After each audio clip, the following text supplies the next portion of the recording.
టేస్టీగా ఉండే టమాటా పచ్చడి పెడతాము, మనసుకు నచ్చే మామిడికాయ పచ్చడి పెడతాము. ఈ రెండు కలిపి పచ్చడి ఎప్పుడైనా తిన్నారా? చింతపండు లేకుండా 6 నెలలు నిల్వ ఉండి ఈ టమాటా మామిడికాయ పచ్చడి కలిపి తింటే ఇంకా నోట్లో బ్లాస్టే మరి. ఈ టేస్టీ రెసిపీ చూస్తే వెంటనే ట్రై చేసేస్తారు, నాది గ్యారంటీ.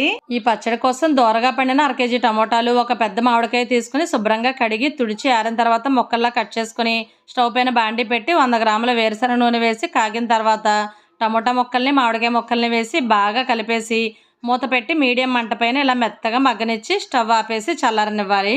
నేను ఈ ఏడాది పచ్చళ్ళ కోసం శైలాస్ కిచెన్ వారి 5 రకాల ప్రీమియం క్వాలిటీ ఎండుమిర్చితో చేసిన పచ్చళ్ళ కారం, దంచిన ఉప్పు, స్వచ్ఛమైన కోల్డ్ ప్రెస్డ్ ఆయిల్స్, పసుపు, మెంతిపిండి ఇలా హై క్వాలిటీ ప్రొడక్ట్స్ అన్నీ కూడా ఆర్డర్ చేశాను.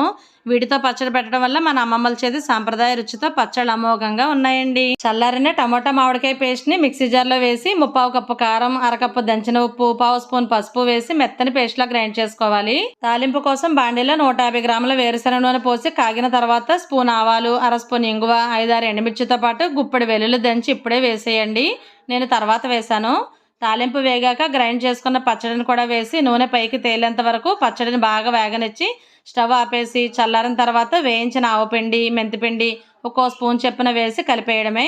ఒక్కరోజు ఊరిన తర్వాత ఈ పచ్చడి తింటే ఉంటుందండి. తిన్నవాళ్ళు ఎవరైనా సరే ఆహానాల్సిందేనండి.